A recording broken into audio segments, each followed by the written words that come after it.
This saunter will be on the moment of this continuing apperception in a Heideggerian key of the world situation. And I'll put it in a, well, should I put it in a special section? I'll put it in a special section, which will be like current events in a Heideggerian key, or current events in under Heideggerian comprehension or cognizance. So the current event is Putin and Xi have apparently told Trump that they're on Iran's side, and one of the points is the trust level between them, let's say the mnemonics of trust between Iran and Russia are fairly good. So that means let's put this in another register for a moment. In economics, it's often said there's no such thing as simply the market. The market's always a specific type of market created by a legal structure. And then the main thing about the legal structure is that when you're really high trust with whom you're doing your economic dealings, you don't require that much insurance about the whether the contracts will be fulfilled, or how the enforcement and so on.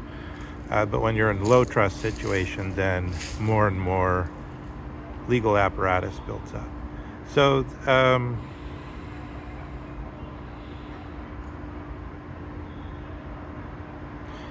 this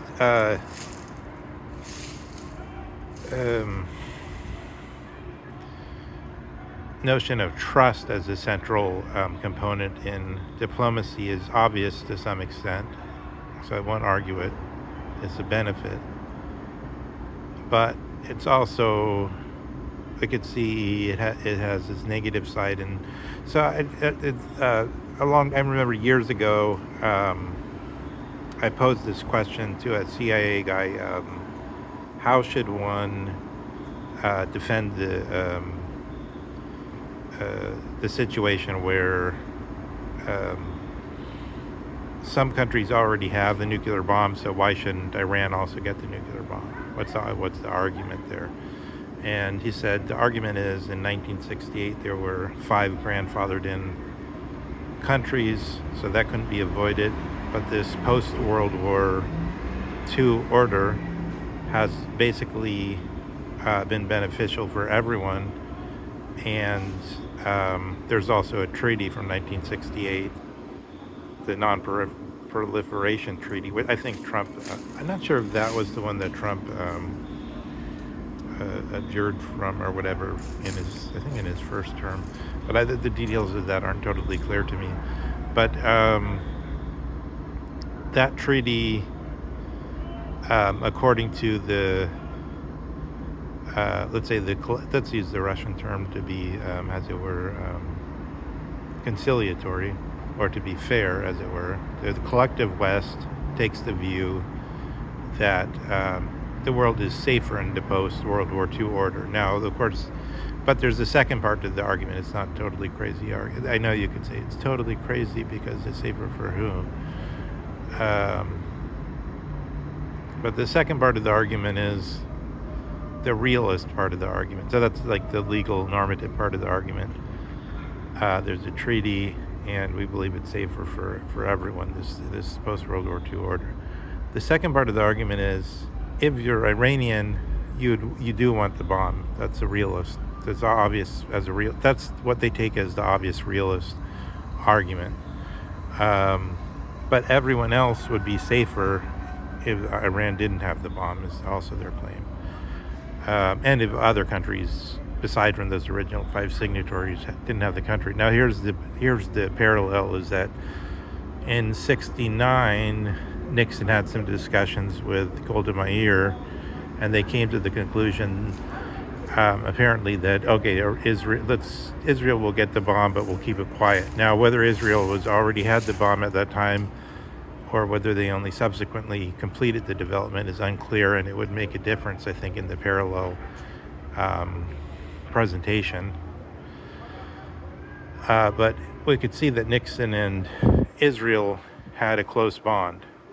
And I think that the reason, I think Nixon has commented on it somewhere, is that because of World War II and because of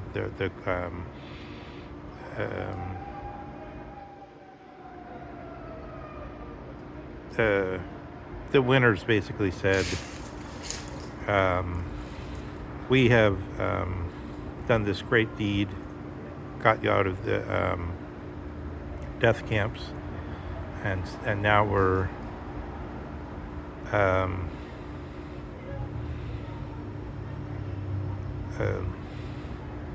we have a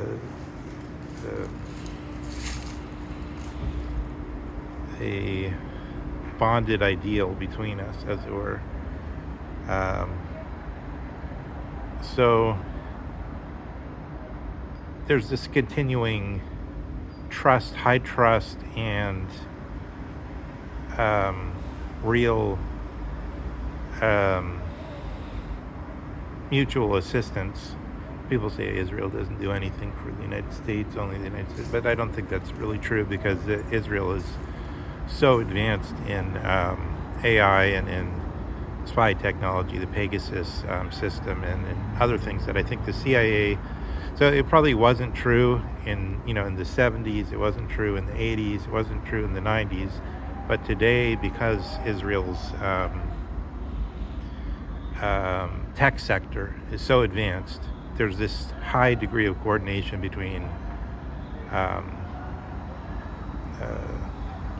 8200 or Mossad or whatever, and the American intelligence agencies.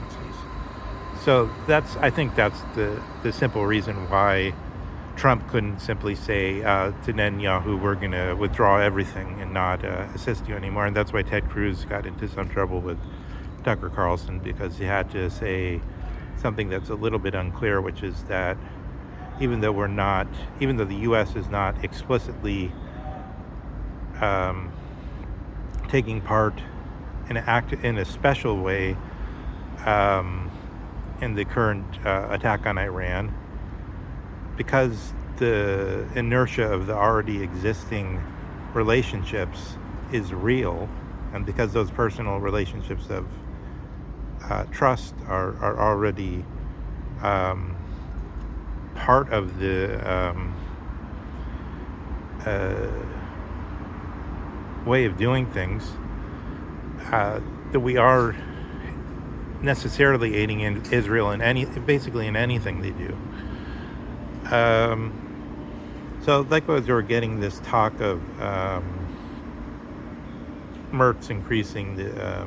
I think they already brought more tanks into Ukraine and increasing the help of Ukraine. So I think at this situation, Heidegger has spoken of only a God can help us. So let me just suggest one sense of this only a God. I mean, he points to Holderline sometimes in connection to the poet's vision of the future. But let me just give a short explication of that out of the history. So Strauss's interpretation of God, theoi, let's say, although Heidegger didn't say a theos specifically, but he did say a God. Ein God, I don't know. He did say a God, not God, as in the sense of the Catholics. So in the Eutyphro, Strauss's interpretation is that Plato shows the move from gods to ideas. So ideas one for one replace gods.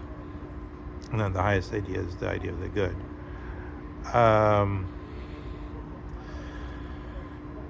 So we could see that the ideas are what, at the foot of Heidegger, sort of falls away. In